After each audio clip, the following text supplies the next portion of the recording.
Hello दोस्तों, आज आप लोगों के सामने मैं काल अकेडमी की तरफ से ब्रेन एक चैप्टर है हमारा जो बहुत ही इम्पोर्टेंट है।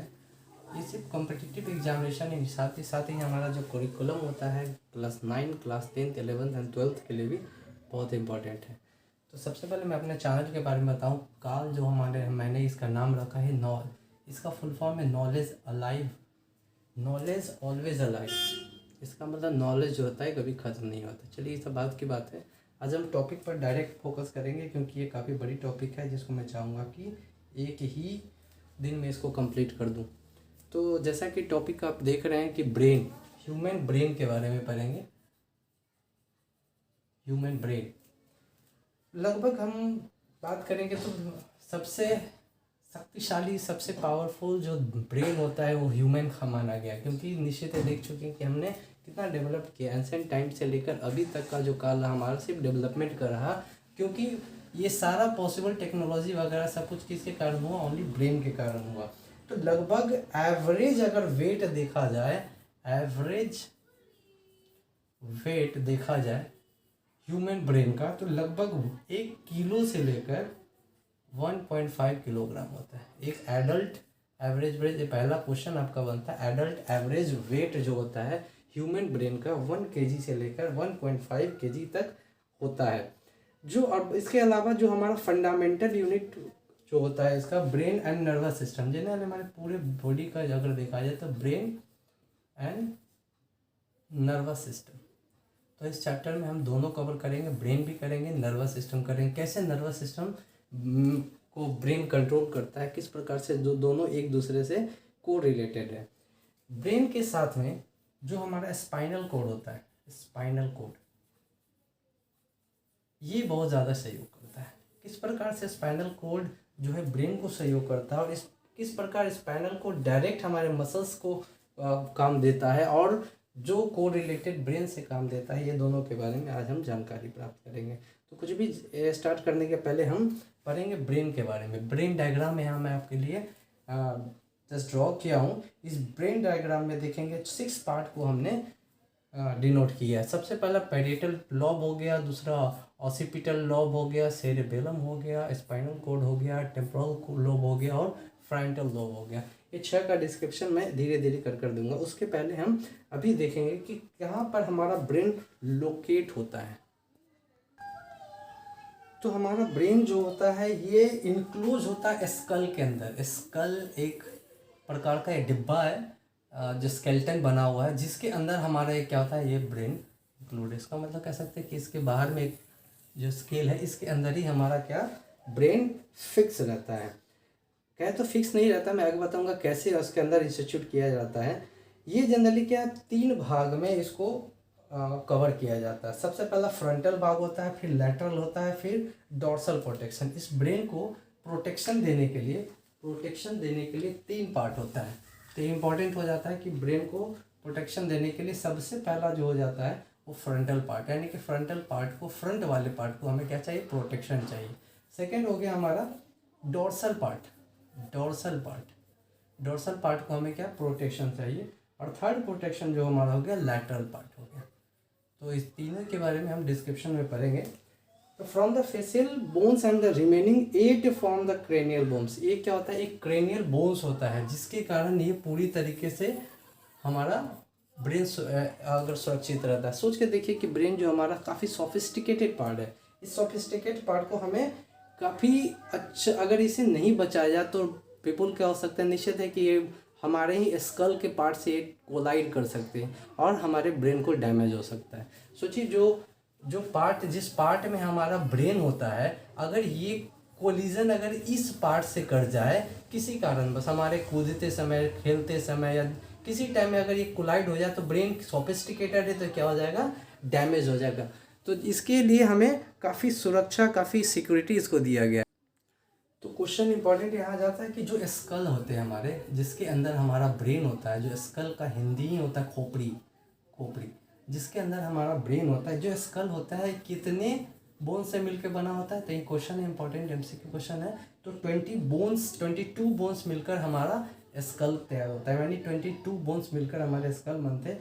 इस 22 में से जो 14 बोन्स होता है ये फेशियल बोन्स कहलाता है। कौन फेशियल बोन्स कहलाता है? ये फेशियल बोन कहलाता है। यानी कि पूरा हमारा फेस का अगर स्ट्रक्चर इसमें 14 जो हो गया हमारा सिर्फ क्या हो गया?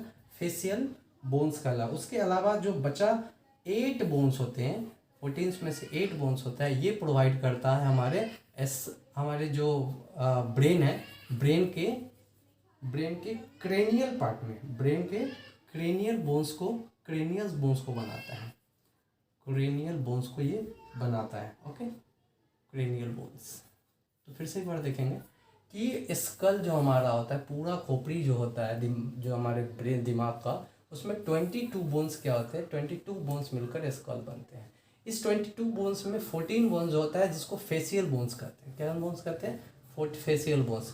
जो 8 बोन्स बचते हैं 22 में, 14 बोन्स फेशियल बोन्स, 8 बोन्स जो बचेंगे ये क्रेनियल बोन्स कहलाएगा। बहुत इंपॉर्टेंट है कि क्वेश्चन आते हैं कि क्रेनियल बोन्स में कितने बोन्स मिलकर बने हैं, तो 8 बोन्स मिलकर क्या है? हमारे क्रेनियल बोन्स का निर्माण हुआ है।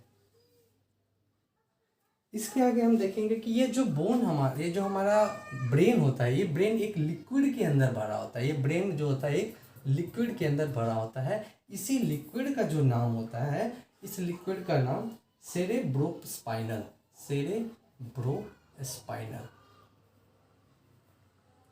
फ्लूइड, इसको शॉर्ट फॉर्म में CSF कह सकते हैं। जैसे सिक्योरिटी के लिए CISF हमारा होता है, उसी तरह हम आई गैप कर देते हैं, उसको CSF कहते हैं, जिसका नाम है सेरेब्रोस्पाइनल फ्लूइड। ये fluid that circulate within the skull and spinal cord filling up the hollow space of the surface of the brain. ठीक है, ये क्या करता है? जो हमारा स्पाइनल कोड होता है उसके और ये ब्रेन के चारों तरफ ये क्या होता है? लिक्विड भरा होता है। ये जनरली क्या करता है कि हमारे ब्रेन को क्या करता है? सुरक्षा प्रदान करता है। इसे हम CISF ही नाम रखेंगे, है ना, आई गैप कर सेरेब्रोस्पाइनल फ्लूइड। ये फ्लूइड इतना इंपॉर्टेंट होता है कि फ्रॉम स्पाइनल कोड ये सारे ब्रेन के चारों तरफ ये भरा होता है। जितने भी हॉलो स्पेस होते हैं उसमें ये क्या होते हैं? भरे जाते हैं। क्योंकि इसी हॉलो स्पेस में लिक्विड भरे के कारण हमारा जो ब्रेन है कोलाइड किसी भी स्कल से नहीं कर पाता। हमारा ब्रेन क्या होता है? सुरक्षित होता है। जैसे किसी भी चीज़ को बचाने के लिए हम अगर लिक्विड में डाल दें तो लिक्विड में उस समय उसका क्या, जो भी उत्प्लावन बल जो चल लगता है उस पर, जिसके कारण हमारे जो ब्रेन या कोई भी सोफिस्टिकेट पार्ट इजीली बचे रह सकते हैं। इसीलिए गॉड गिफ्ट ये हमारा दिया गया है कि CISF बनाया गया। CISF कहते तो CSF सेरेब्रोस्पाइनल फ्लूइड बनाया गया, जिससे हमारा स्कल क्या होता है, ब्रेन क्या होता है? स्कल में सुरक्षित रहता है। प्रत्येक दिन every day specialised ependymal cells produce around 500 ml of CFF। बहुत इंपॉर्टेंट है कि प्रतिदिन 500 ml ब्रेन के लिए क्या होता है? ये लिक्विड फॉर्म किया जाता है। ठीक है, तो ये क्वेश्चन आता है कि कितना ml जो लिक्विड है सेरेब्रोस्पाइनल फ्लूइड, तो 500 ml प्रतिदिन क्या होते हैं? क्रिएट किए जाते हैं, कंटेन रहता है उसी में। ठीक है, तो ये जो क्रिएट किए जाते हैं, तो ये कौन सेल क्रिएट करता है? तो एपिडाइमल कह सकते हैं, एपिडाइमल। ठीक है, कहीं कहीं इसको एपेंडाइमल कहा जाता है, एपेंडाइमल। जो भी नाम आपको याद रखना है, एपेंडाइमल सेल। ये जो सेल है यही क्या करता है? 500 ml प्रतिदिन सेरेब्रोस्पाइनल फ्लूइड क्या करता है? उसमें क्रिएट किया जाता है, बनाता है। तो अगर देखा जाए कि जो फंक्शन है CSF का क्या है, तो it is a buffer of the brain. ठीक है, फंक्शन ऑफ द सेरेब्रोस्पाइनल का सबसे पहला जो फंक्शन क्या है? तो सबसे पहला क्या है कि जो act as a buffer for the brain. Buffer मतलब क्या होता है? रखना। ये ब्रेन को क्या करता है? अपने अंदर रखता है, यानी कि ये क्या? बफर। तो सबसे पहला सेरेब्रोस्पाइनल फ्लूइड का जो फंक्शन क्या है? It buffers for the brain. ठीक है, देखिए, और दूसरा क्या है? Questioning mechanical. ये कि क्वेश्चनिंग मैकेनिकल होता क्या है, जैसे कि हम बेड पर सोते हैं, अगर बेड पर सोते हैं सिर्फ बेड या लकड़ी के बेड पर या ज़मीन पर अगर सोए तो हमें क्या हो सकता है, प्रॉब्लम हो सकता है। इसके कारण हमें क्या क्वेश्चन खरीदते हैं घर में, है ना। क्वेश्चन क्या होता है, थोड़ा सा जंपी होता है, जो हमें शॉक से या चोट लगने से बचाता है। तो ये क्वेश्चनिंग मैकेनिक जो है, मैकेनिकल जो हमारा CSF फ्लूइड्स जो काम करता है, इसमें क्या हमें हमारे ब्रेन को शॉक से और शॉकिंग जो लगता है उससे, और माइनर जो जॉल्ट है, माइनर जो हमें प्रॉब्लम होता है, हर्ट हो सकता है, स्कल से डिस्ट्रक्ट कोलाइड कर सकता है, उससे ये हमारा बचाता है। तो देख रहे हैं कि सेरेब्रोस्पाइनल फ्लूइड का कितना महत्वपूर्ण योगदान है हमारे इस ब्रेन में। ये हमारा CSF का काम, CISF का काम यही खत्म नहीं होता है। इसके बाद भी अगर देखा जाए, जैसे हमने उत्प्लावन बल का बात किया था, जिसे इंग्लिश में बॉयंसी कहते हैं। अगर सपोज ये ब्रेन जो है हमारा लिक्विड में नहीं रहे तो ये क्या हो जाएगा, ड्यू टू द ग्रेविटी ये क्या हो जाएगा, नीचे आ जाएगा, यानी कि हमारे स्कल के नीचे कोलाइड होता रहेगा। अब ये लिक्विड यहाँ भरा, इसीलिए क्या होता है, बीच में रहता है, जिसके कारण अगर ये नीचे टकरा जाए तो जितने भी नर्व्स होंगे या स्कल होंगे उससे कोलाइड होकर ये डिस्ट्रक्ट हो जाता है। तो बॉयंसी ये देता है हमारा कौन, CSF से नाम कहते हैं CISF, सेरेब्रोस्पाइनल फ्लूइड। ये भी बहुत बड़ा योगदान है इसमें कि एक लेयर बना के रखता है जिसके अंदर ही ये क्या करता है, वर्क करता है। और साथ ही साथ इसके वेट ब्रेन का भी जो हमने 1 to 1.5 kg ब्रेन, अगर ये केजी अगर इस स्कल में के अंदर में, तो निश्चित है कि ये स्कल के नीचे हमेशा रहेगा, जिसके कारण ये प्रॉब्लम हो सकता है कि आगे न्यूरॉन्स या स्पाइनल कोड से ठीक से वो कनेक्शन नहीं दे पाए, और it always get hurted and दिन इसका काफ़ी कम हो जाएगा। इसलिए हमारा जो CSF है काफ़ी इम्पॉर्टेंट हो जाता है इसके लिए। अगर ऐसा ना हुआ तो निश्चित है कि न्यूरॉन्स जो हमारा होता है इससे अफेक्टेड, जो न्यूरॉन्स जो कनेक्टेड होता है और स्पाइनल कोड जो कनेक्टेड होता है हमारे ब्रेन से, ये क्या हो जाता है कि अफेक्टेड हो जाएगा ड्यू टू दिस कोलिजन। तो हम देख रहे हैं कि सेरेब्रोस्पाइनल फ्लूइड जो हमारे ब्रेन के लिए वेरी वेरी वेरी इंपॉर्टेंट है। अब हम आगे देखेंगे parts of the human brain. Generally जो पार्ट्स ऑफ ब्रेन में देखा है, ब्रेन को 3 भाग में बांटा गया। ये I think so everybody knows कि सबसे पहला फोर ब्रेन है, फोर ब्रेन। दूसरा हमारा मिड ब्रेन है, और थर्ड एंड लास्ट जो हमारा हिंड ब्रेन है। ठीक है, नाम से पता चल रहा, फोर ब्रेन सबसे आगे वाला, मिड ब्रेन बीच का, हिंड ब्रेन पीछे वाला। तो अगर बात किया जाए कि फोर ब्रेन, तो सबसे बड़ा ब्रेन जो है हमारा, लार्जेस्ट ब्रेन कौन सा है, largest brain parts of the brain, largest parts of the brain कौन सा है हमारा, तो फोर ब्रेन। क्वेश्चन अगर आ सकता है कि largest parts of the brain कौन कहलाएगा, तो हमारा फोर ब्रेन कहलाएगा। ठीक है, ये क्या है, it is the anterior part, anterior part है, सबसे आगे में होता है आपका। अगर ये फेस है, थोड़ा स्मार्टली बना देते हैं ना फेस, तो आगे वाला जो पार्ट है ये क्या कहेगा, फोर ब्रेन कहलाएगा। ओके, माउथ भी बना देते हैं, मूंछ भी हमारा, कान भी है, right. This is called fore brain, हमारा फोर ब्रेन वो कहलाएगा कि जो हमारा सबसे आगे, ये सबसे लार्जेस्ट पार्ट होता है हमारे ब्रेन का। 3 भाग में ब्रेन को हमने बांटा है। तो फोर ब्रेन में क्या होते हैं, मैं फोर ब्रेन के बारे में बताता हूँ। फोर ब्रेन में जो होते हैं इसके कुछ पार्ट्स होते हैं, कौन कौन। सबसे पहला सेरेब्रम, सबसे पहला क्या, सेरेब्रम। दूसरा क्या, हाइपोथैलेमस, हाइपोथैलेमस। और थर्ड क्या हो जाएगा, थैलेमस। ठीक है, आपको इसको याद करना पड़ेगा कि 3 भाग है फोर ब्रेन का, सेरेब्रम, हाइपोथैलेमस और थैलेमस। फोर ब्रेन का जो फंक्शन हो गया, फोर ब्रेन का जो फंक्शन है इसके बारे में देखेंगे कि फोर ब्रेन का फंक्शन क्या है। तो ये जनरली क्या करता है कि कंट्रोल्स करता है किसका, रिप्रोडक्टिव फंक्शंस का। किसका, रिप्रोडक्टिव फंक्शन को ये कंट्रोल करता है। साथ ही साथ बॉडी के टेम्परेचर को करता है। ये सब इंपॉर्टेंट क्वेश्चन हो जाता है, बॉडी के टेम्परेचर को करता है।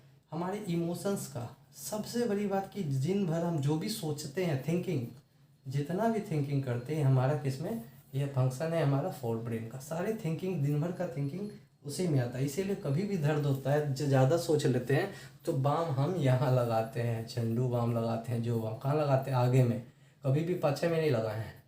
हमेशा कहाँ लगाते हैं? आगे, क्योंकि फॉर ब्रेन ही क्या होता है कि सोचने में सबसे ज़्यादा काम, सोचता सिर्फ हमारा फॉर ब्रेन ही।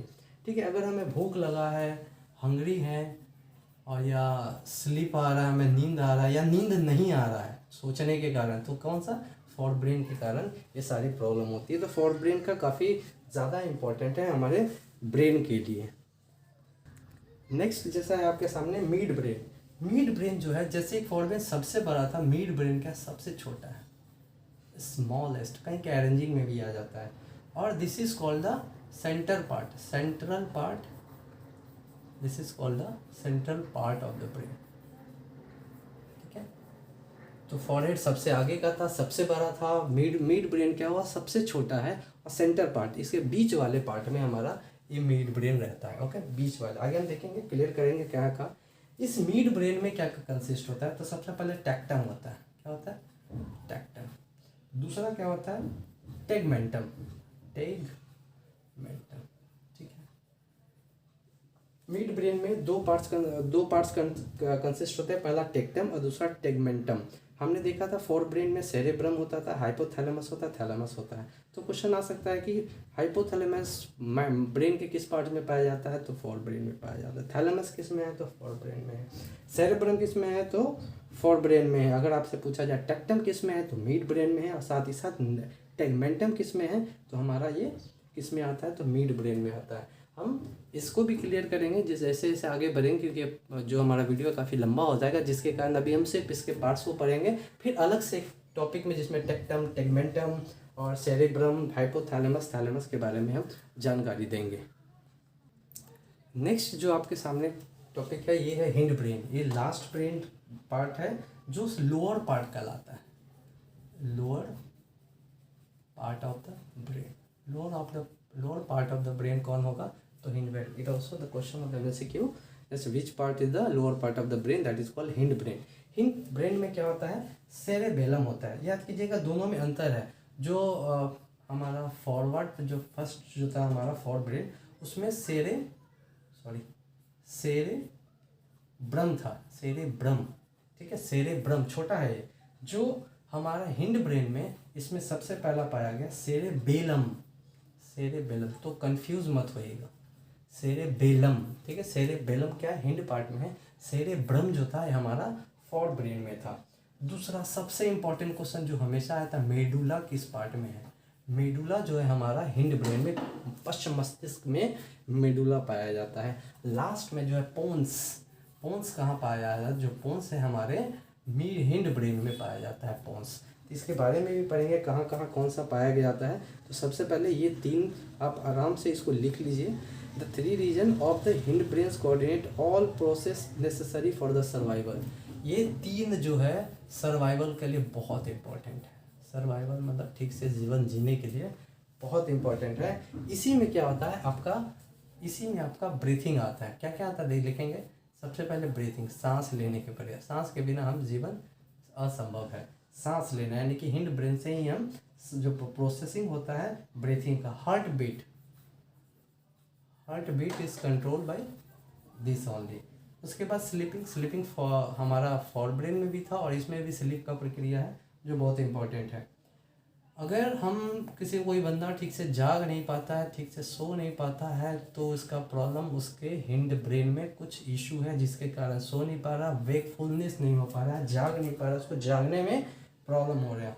दूसरा क्या है? मोटर लर्निंग, कि जो भी हमारे दिमाग में पूरे बॉडी जो कंट्रोल करता है हमारे, उसको कंट्रोल करने के लिए हमारा कौन सा है हमारा? तो हिंड ब्रेन। तो हिंड ब्रेन का बहुत ज़्यादा इंपॉर्टेंट है। तो हिंड ब्रेन के बारे में भी जानकारी और भी आगे अच्छे तरीके से लेंगे, सेरेब्रम वगैरह सब पढ़ेंगे। लेकिन उससे पहले हम पढ़ना चाहेंगे कि हिंड ब्रेन के, हमारे ह्यूमन ब्रेन के जितने भी पार्ट्स हैं उसके बारे में कहाँ कहाँ अवेलेबल हैं। तो जैसा कि ये ब्रेन का मैं एक छोटा मोटा डायग्राम बनाया हूँ आपके सामने में। तो हमने सबसे पहले पढ़ा था फोर ब्रेन। देखिए सबसे आगे वाला जो पार्ट है हमारा क्या है? फोर ब्रेन है ना, सबसे आगे जो हमने बोला था फोर ब्रेन है हमारा। सेकंड उसके बाद का जो आता है ये मिड ब्रेन है। मिड ब्रेन बीच में लगभग ये है, इसके कारण इसका नाम रखा गया मिड ब्रेन। तीसरा जस्ट मिड ब्रेन के जो नीचे है इसका नाम है पोन्स। ये हिंड ब्रेन्स का हमने पहले ये देखा था कि जो हमारा हिंड ब्रेन्स था उसका एक पार्ट था। हिंड मतलब सबसे नीचे वाला लोअर पार्ट है, क्या हो गया, पॉन्स हो गया। उसके बाद उसके नीचे मेडुला ऑब्लोगांटा, मेडुला ऑब्लोगांटा ये भी हिंड ब्रेन यानी नीचे वाले पार्ट में आ रहा है। उसके साथ में हम पढ़ेंगे spinal cord. Spinal cord just इसी ब्रेन को नीचे कनेक्ट कर कर हमारे आगे वर्टेब्रे सेरेब्रम में चला जाता है। तो वर्टेब्रे का बात करेंगे बाद में, लेकिन स्पाइनल कॉर्ड यहाँ तक क्या है कि हमारा हिंड ब्रेन के अंदर में आया। और साथ में 6 दो बोला गया, एक और पार्ट है इसका हिंड ब्रेन का जो लास्ट में ये पूरे हिंड ब्रेन को, मेन हिंड ब्रेन जिसको कहा गया, इसी का पार्ट्स है पॉन्स और मेडुला। लेकिन मेन जो हमारा हिंड ब्रेन है क्या पीछे में या सबसे नीचे में, ये पूरा अगर ब्रेन देखा जाए ब्रेन हो गया फॉर ब्रेन, ये क्या हो गया हमारा मिड ब्रेन, और सबसे लास्ट नीचे में हमारा हिंड ब्रेन हो गया। ये हमारा ब्रेन डायग्राम था हमारे विभिन्न डिफरेंट पार्ट्स के बारे में। अब हम देखेंगे सेरेब्रम के बारे में। सेरेब्रम जैसा कि फोरब्रेन का फर्स्ट पार्ट था, हमने अलग अलग बांटा था। ये largest part of the brain था ना, ये भी क्या करते हैं, largest part of the brain, that is called forebrain. Okay, इसी में क्या होता है कि सेरेब्रल इसको दो भाग में बांटा गया। पहला सेरेब्रल कॉर्टेक्स है ना, सेरेब्रल कॉर्टेक्स, और दूसरा क्या है उसके अलावा अदर जितने भी सब कॉर्टिकल स्ट्रक्चर। ठीक है, कॉर्टेक्स का मतलब सुरक्षा ही होता है। तो सेरेब्रम को हमने देखा कि पहला सेरेब्रल कॉर्टेक्स में बांटा, दूसरा सब कॉर्टिकल स्ट्रक्चर में उसको बांटा गया। Generally it is composed of 2 cerebral hemispheres that are joined together by heavy dense bands of the fiber called the corpus callosum। ये जनरली क्या होता है, जो हमारा फ्रंट वाला जो होता है फोरब्रेन होता है, ये 2 पार्ट में 2 लेयर में क्या होता है, 2 लेयर में सुरक्षित रहता है। ये जो 2 लेयर क्या होता है काफ़ी हेवी होता है और डेंस होता है। ये एक बैंड्स ऑफ फाइबर से कंस्ट्रक्टेड होता है। कौन सा होता है, बैंड्स ऑफ फाइबर, यानी कि फाइबर का ये बना होता है, जो हमारे ब्रेन में ऊपरी पार्ट को 2 लेयर में ये बना होता है जनरली। फिर उसके बाद हम सेरेब्रम को 4 भाग में बांटते हैं। फिर क्या करते हैं, मेन जो पार्ट हो गया 4 पार्ट में हम सेरेब्रम को बांटते हैं। सबसे पहला हो गया फ्रंटल लोब। फ्रंटल लोब आप इसमें आप देखेंगे ये फ्रंटल लोब है। दूसरा पैरिएटल लोब, पैरिएटल लोब। तीसरा ऑसिपिटल लोब, और चौथा जो लास्ट है हमारा टेम्पोरल लोब।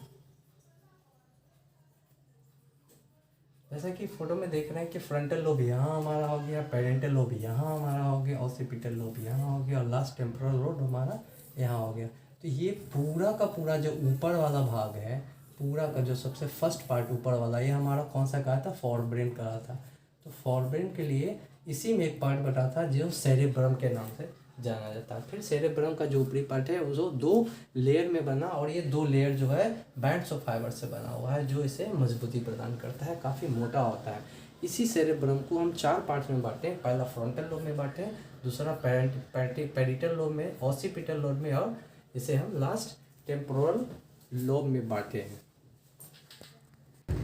तो सबसे पहला हम देख रहे हैं कि फ्रंटल लोब। फ्रंटल लोब जो होता है ये जनरली किसके लिए यूज़ होता है, हम जो स्पीच बोलते हैं, फ्रंटल क्या बोलते हैं स्पीचिंग के लिए, कोई भी प्लानिंग अगर करते हैं तो इसी से ये वर्किंग करता है। या कोई ऐसा प्रॉब्लम सॉल्व करते हैं जस्ट लाइक रीजनिंग टाइप या पजल टाइप जो सॉल्व करते हैं, तो ये किससे, फ्रंटल लोब। सबसे आगे में कौन आता है भाई, जो सबसे बोलने वाला होता है, जो प्लानिंग करने वाला होता है, जिसका माइंड जो है पजल जो है अच्छा होता है, वही सबसे आगे आता है ना। कहीं भी भीड़ भाड़ में सबसे आगे कौन आता है, फ्रंट में। तो ये जिसका ये क्वालिटी होता है। तो सारा क्वालिटी जिसमें है प्रॉब्लम सॉल्विंग या जो भी मूवमेंट वगैरह, ये फ्रंटल लोब में आता है। दूसरा पैरिएटल लोब में, ये क्या करता है, मूवमेंट में, हमारा कहीं हमारा मूवमेंट करना है या कोई भी चीज़ में इधर उधर जाना है तो क्या मूवमेंट में पैरिएटल लोब। जैसे देखिए, अगर इसको याद करने का तरीका है कि अगर सपोज हमें फ्रंटल पे कौन आएगा, सबसे आगे कौन बढ़ता है कि जिसका स्पीच अच्छा होता है, मतलब टीचर या जो भी आपका मॉनिटर जो सबसे अच्छा स्पीच का है, प्लानिंग अच्छा करता है, पजल अच्छा है, उसको मॉनिटर बनाया जाता है, फ्रंट में बैठाया जाता है, फ्रंट में काम करता है। उसके अलावा देखिए हमारा मूवमेंट है, अगर हमें घर से कहीं बाहर जाना है, कहीं कुछ जाना है, तो किससे परमिशन लेते हैं? तो पेरेंट्स से लेते हैं ना। उसी का एक फॉर्मेशन है पैरिएटल। ये याद करने का तरीका है कि पैरिएटल लोब क्या करता है, मूवमेंट वगैरह को ये क्या परसेप्शन करता है, या उसके बाद स्टिमुलेशन। ठीक है भाई, अगर पेरेंट्स से पूछा गया, ठीक है जाइए, इसका मतलब क्या है, स्टिमुलेशन कौन देगा? पेरेंट देंगे। इसीलिए ये काम कौन करेगा? पैरिएटल लोब करेगा। लास्ट है, सेकंड लास्ट है ओसिपिटल लोब। ये जनरली क्या विजुअल प्रोसेसिंग देता है। ओसिपिटल क्या करता है? विजुअल, देखने के लिए हमारा ये बहुत इंपॉर्टेंट है। तो सोच लीजिए ओसिपिटल जो है नीचे से आगे फ्रंट पे रहता है, तो हमारा ओसिपिटल जो है बहुत ज़्यादा जैसे हमने ऑप्टिकल सुना होगा, optical is related with the चश्मा, स्पेक्टिकल। सेम ऑप्टिकल की तरह ये लग रहा है ना, ओसिपिटल ऑप्टिकल दोनों का नाम सेम है। तो याद करने के लिए विजुअल फॉर्मेशन कौन देता है? हमारा ओसिपिटल लॉब देता है। लास्ट जो होता है टेम्पोरल, ये थोड़ा सा दिख नहीं रहा है, मैं इसको ऊपर लिख दे रहा हूँ।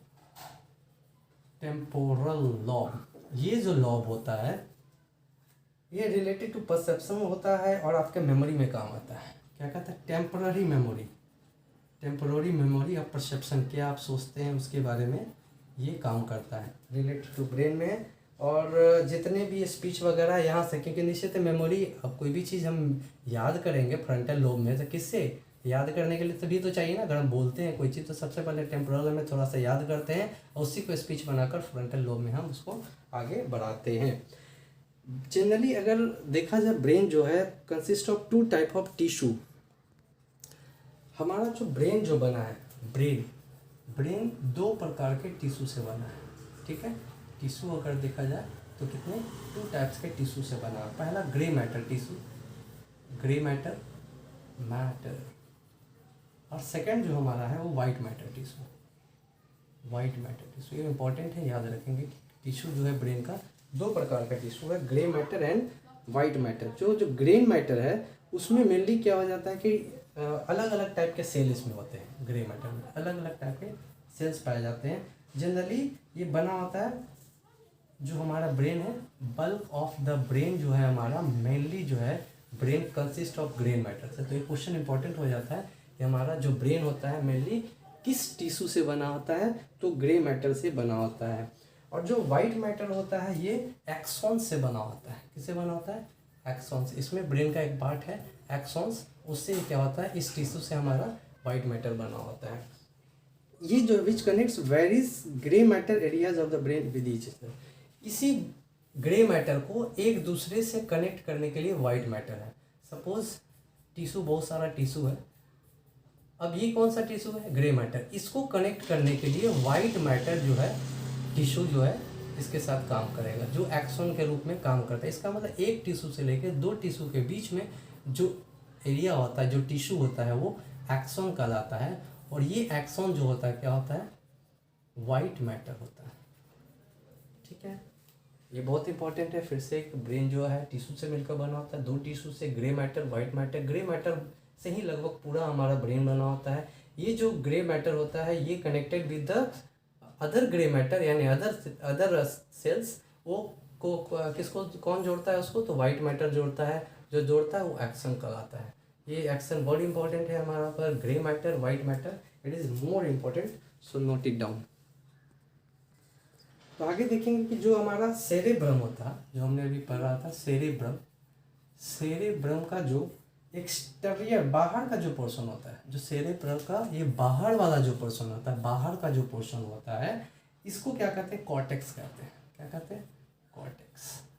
कॉर्टेक्स के बारे में ज़्यादा बताने का ज़रूरत नहीं, सबको पता है कि कॉर्टेक्स एक सुरक्षित एरिया है जिसके कारण लिक्विड या कोई भी चीज़ बाहर ना आ जाए, इसलिए इसका नाम रखा गया है कॉर्टेक्स।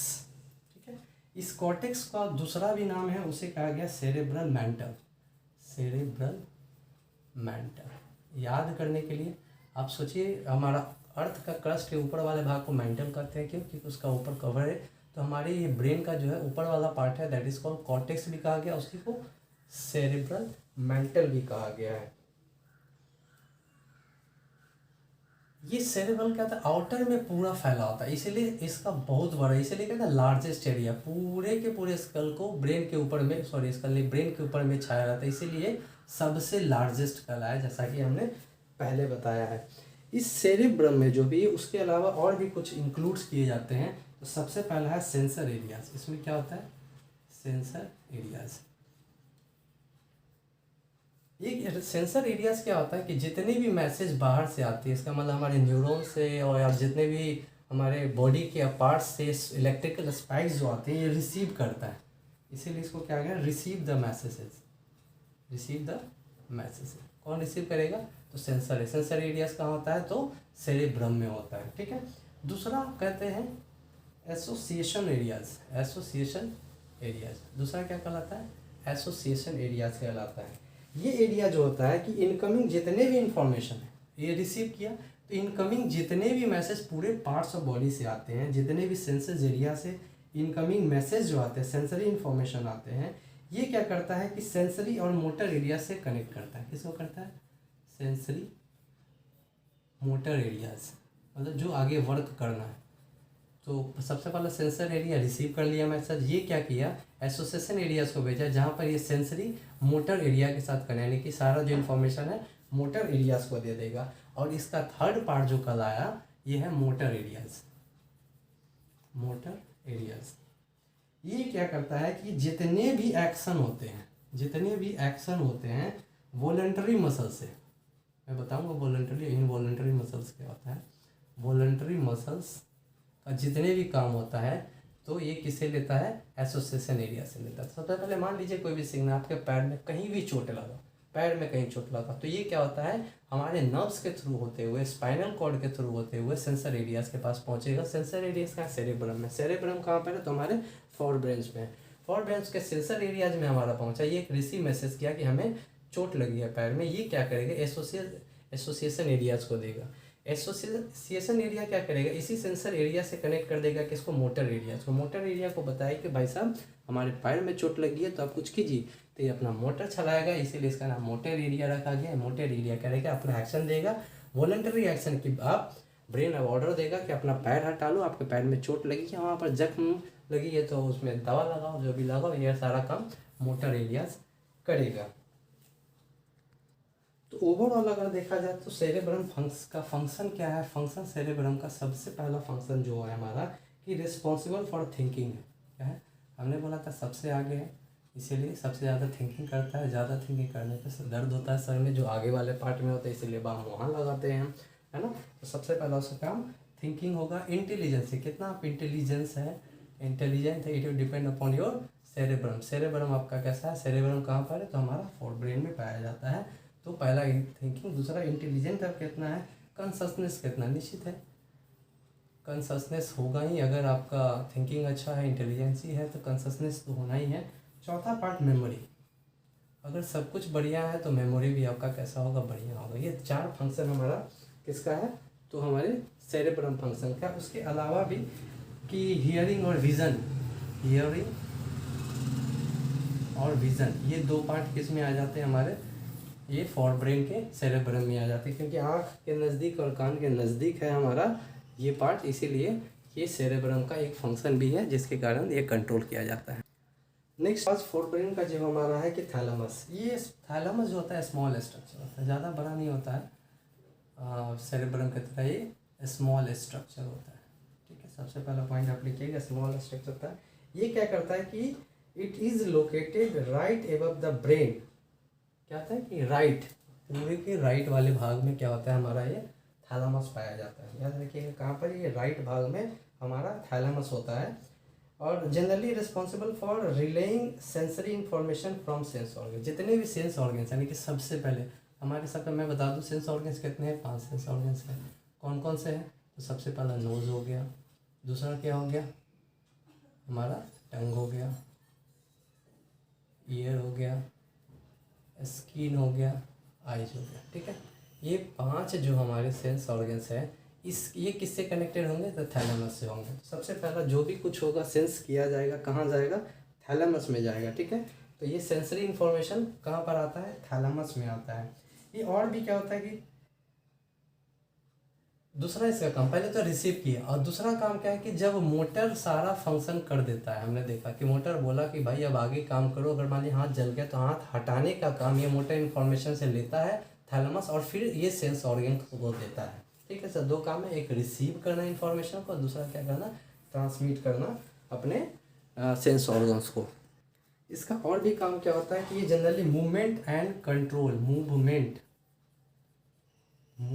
एंड कोऑर्डिनेशन करता है, कोऑर्डिनेशन करता है। थैलेमस का काम है मूवमेंट एंड कोऑर्डिनेशन करने का। ये जो थैलेमस होता है ये कहाँ पाया जाता है, तो लिम्बिक सिस्टम में पाया जाता है। कौन सा सिस्टम है, लिम्बिक सिस्टम। ये इंपॉर्टेंट है कि लिम्बिक सिस्टम, ये थैलेमस कहाँ पाया जाता है, तो लिम्बिक सिस्टम में पाया जाता है। लिम्बिक सिस्टम कहाँ, तो सेरेब्रम में होता है, सेरेब्रम में होता है। हमने देखा था कि राइट पार्ट में, सेरेब्रम के राइट पार्ट में पाया जाता है, वो लिम्बिक सिस्टम में ही ये पाया जाता है। तो लिम्बिक सिस्टम होता क्या है, जनरली लिम्बिक सिस्टम होता है कि न्यू मेमोरी को, नया मेमोरी को फॉर्मेशन करना।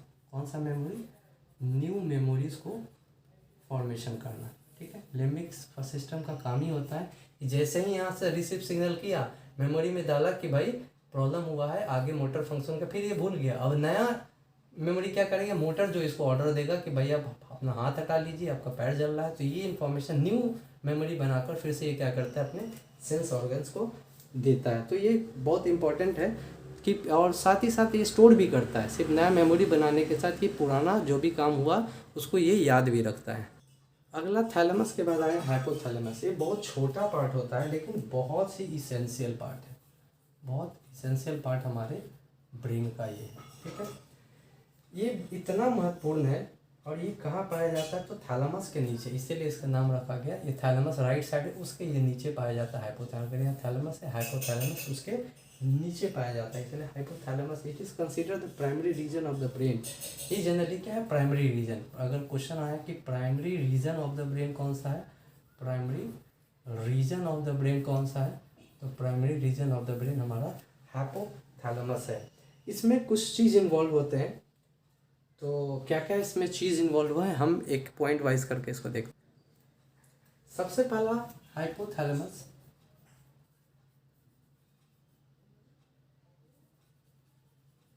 सबसे पहला वर्क क्या होता है कि ये रिसीव करता है। क्या रिसीव करेगा, निश्चित है कि जो भी सेंस ऑर्गन से इम्पल्सेस आएंगे, इम्पल्सेस इलेक्ट्रिक सिग्नल्स, इम्पल्स को इलेक्ट्रिक सिग्नल्स भी कहते हैं, इलेक्ट्रिक सिग्नल्स। इलेक्ट्रिक सिग्नल्स को रिसीव करेगा और ये क्या करेगा, दूसरा रेगुलेट करेगा, रेगुलेट बॉडी टेम्परेचर को रेगुलेट करता रहेगा कि आपको ज़्यादा न टेम्परेचर बढ़े न घटे, यानी रेगुलेट करेगा बॉडी टेम्परेचर को, इम्पल्स को रिसीव करेगा।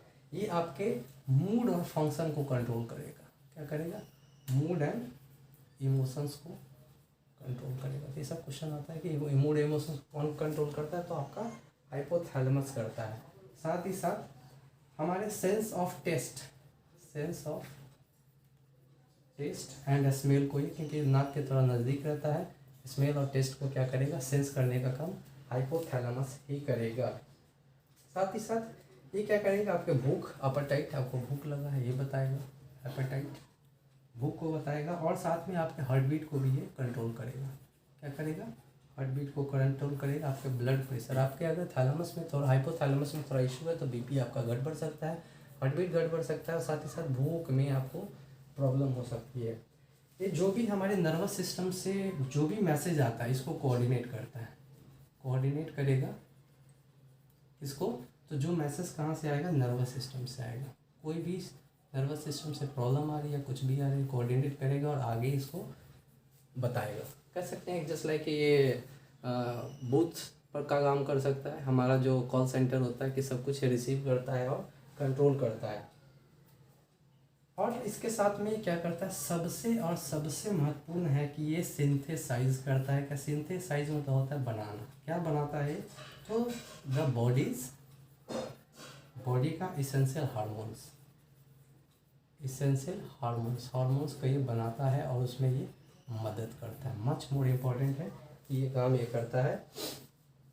ये जनरली क्या होता है, जुड़ा होता है हमने बोला कि ये हार्मोन्स बनाता है। तो हार्मोन्स किससे जुड़ा होता है, पिट्यूटरी ग्लैंड से निकलता है, पिट्यूटरी ग्लैंड से। पिट्यूटरी ग्लैंड को हम और क्या कहते हैं, इसको मास्टर ऑफ द ग्लैंड कहते हैं। क्या कहते हैं, master of the gland. Pituitary gland को हम क्या कहते हैं, मास्टर ऑफ द ग्लैंड कहते हैं। इसीलिए अगर ये हार्मोन्स क्रिएट कर रहा है और कंट्रोल कर रहा है, इसका मतलब पिट्यूटरी ग्लैंड से क्या है, जुड़ा हुआ है। हमने फोर ब्रेन को पढ़ा, अब हम पढ़ेंगे मिड ब्रेन को। टेक्टम किस में आता है? तो मिड ब्रेन में आता है। तो टेक्टम क्या कि भी small portion of the brain है। कौन सा पोर्शन है? ये स्मॉल पोर्शन है, ब्रेन का काफ़ी छोटा भाग है। ये dorsal part of the mid brain कहलाता है। तो dorsal part of the mid brain कौन कहलाता है? तो याद रखिएगा टेक्टम ही कहलाता है। ये जनरली क्या करता है? रिले सेंटर काम करता है। रिले मतलब डोर्जल में रिले क्या करता है कि जब इसको ज़रूरत है तो ये आगे सेंसरी पार्ट को, इंफॉर्मेशन को सेरेब्रम से जोड़ेगा। ठीक है, इसका मतलब कनेक्शन का काम, रिले का काम। रिले क्या करता है कि अगर ज़रूरत पड़े तो तुरंत से आगे वाले इंफॉर्मेशन को आगे पास करना है, एक दूसरे से कनेक्ट करना, that is called the relay. यानी कि टेक्टम का वर्क क्या हो गया? जस्ट लाइक रिले का काम करना। ओके, रिले का ये काम करेगा। ये और क्या करता है? रिफ्लेक्स मूवमेंट को ये कंट्रोल करता है। रिफ्लेक्स मूवमेंट क्या होता है? रिफ्लेक्स मूवमेंट सब एक दूसरे से कनेक्ट। अगर मान लीजिए हमारे पैर में कहीं से जल गया, पैर में जल गया, तो ये क्या करता है कि ये सबसे पहले ये जलना का जो इन्फॉर्मेशन है, इलेक्ट्रिकल इम्पल्स हमें किस में देता है? तो स्पाइनल कॉर्ड में। Spinal cord without connection with the brain ये क्या करता है? इसको और ऑर्डर देता है कि आपका पैर जल रहा है, तुरंत हटा दी। इसमें स्पाइनल कॉर्ड डायरेक्ट ही एक्शन दे देता है। यहाँ तक इसको परमिशन है कि डायरेक्ट, लेकिन इसके आगे क्या करना है? फिर स्पाइनल कॉर्ड क्या करेगा? एक इन्फॉर्मेशन ब्रेन को देगा, जो ब्रेन में हमारा रिसीव होगा, जैसे हमने फॉर ब्रेन में रिसीव किया था। उसके बाद ये क्या करेगा? हमारा टेक्टम जो हो यहाँ पर काम करेगा। टेक्टम रिफ्लेक्स मूवमेंट देगा और ऑर्डर देगा कि आप इसके आगे कुछ कीजिए, पैर आपका जल गया है, उसमें कुछ लगाइए या जो भी मरहम लगाइए या जो भी कीजिए। स्पाइनल कॉर्ड सिर्फ तुरंत हटा देगा। ये फास्ट रिफ्लेक्स का काम करता है।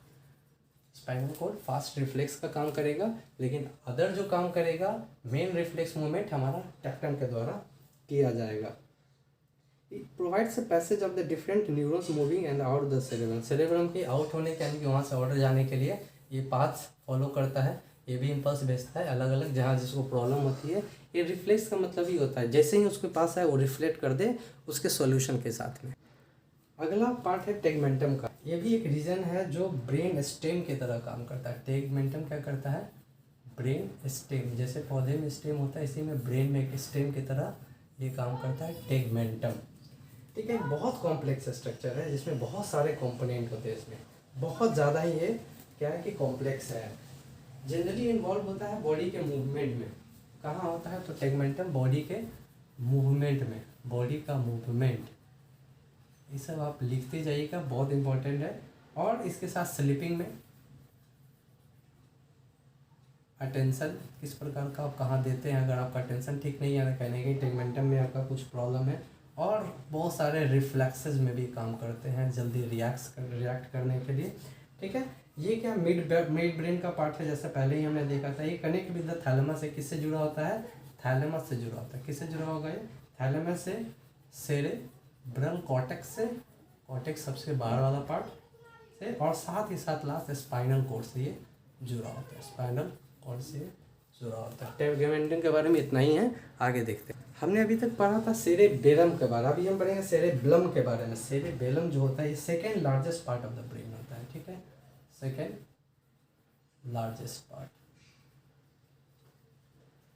ऑफ द ब्रेन, बहुत इंपॉर्टेंट है। VVA बहुत इंपॉर्टेंट है, देखिएगा। ये क्या होता है कि posterior portion of the medulla और पोन्स के पीछे होता है। क्या होता है?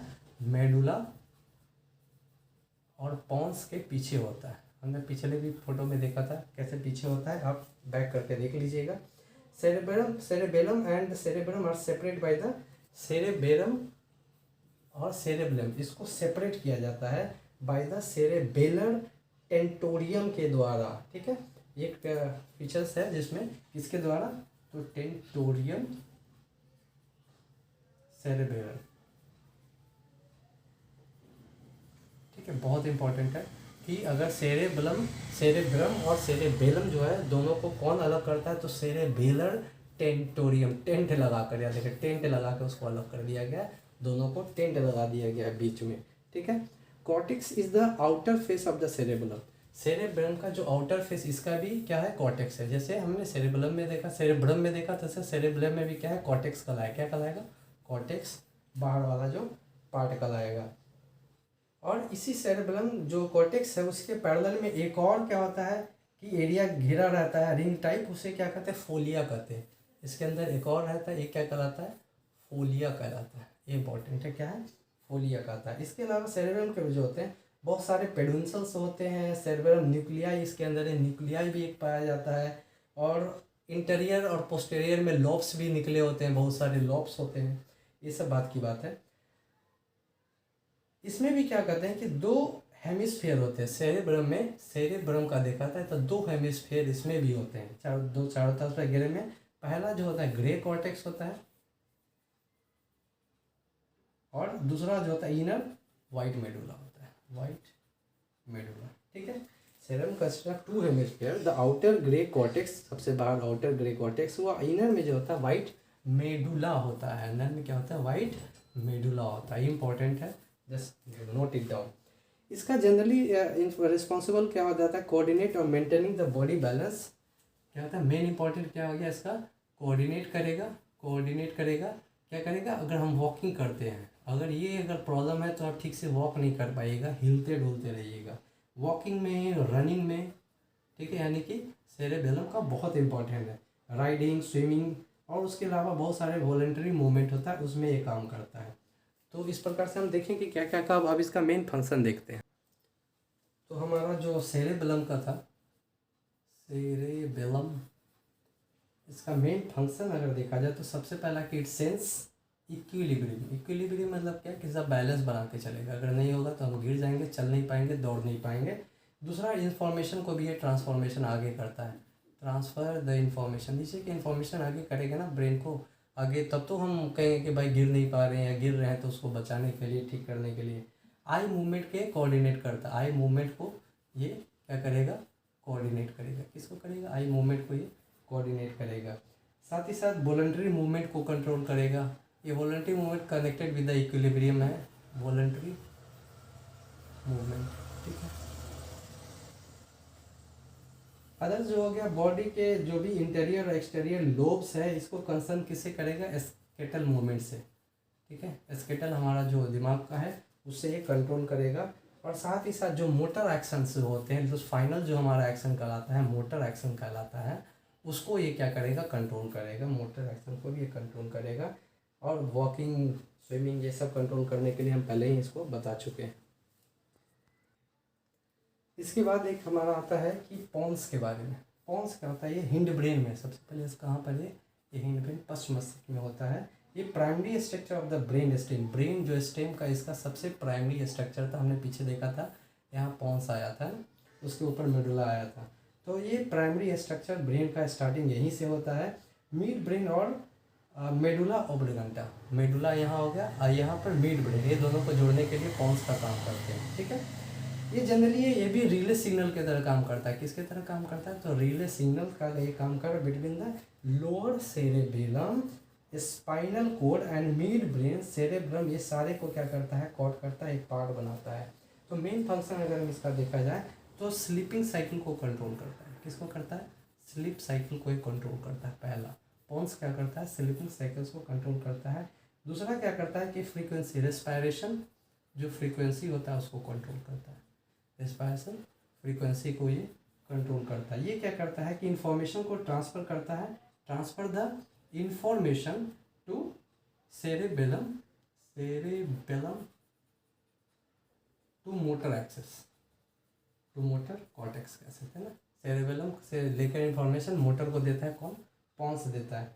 ये ऑलरेडी इंफॉर्मेशन सेंसेशन में भी ये काम करता है, सेंसेशन में भी लिख लीजिएगा। उसके अलावा टेस्ट में काम करता है, किस तरह से टेक्स्ट, अगर कुछ प्रॉब्लम है, बोन्स में आपका प्रॉब्लम है, हियरिंग, और ये बैलेंस में भी काम करता है, because it is connected with the cerebellum also. Last हमारा जो सबसे महत्वपूर्ण है वे भी है मेडुला ऑब्लिगेंटा। बहुत क्वेश्चन इससे पूछे जाते हैं। ये भी बहुत स्मॉल स्ट्रक्चर है, काफ़ी स्मॉल स्ट्रक्चर है मेडुला। हमने देखा था पोन्स के ऊपर था ये lower region of the brain है। कौन सा रीजन है में पाया जाता है, lower region of the brain में पाया जाता है। ये जनरली कंट्रोल करता है बॉडीज ऑटोनोमिक फंक्शंस, जैसे जो हमारा ऑटोमेटिक जो काम करने वाले जितने भी फंक्शन होते हैं। जैसे कौन कौन फंक्शन ऑटोमेटिक में, ऐसा नहीं बोला था कि वॉलंटरी होता है जो हम खुद से हाथ हिलाना, पैर हिलाना, घूमना फिरना, ये क्या है, वॉलंटरी है। लेकिन इनवॉलंटरी में कौन सा आ जाता है, जो ऑटोमेटिक होता है। तो सबसे पहला हार्ट बीट, इसको आप कंट्रोल नहीं कर सकते हैं। ब्रीथिंग कुछ देर तक कंट्रोल कर सकते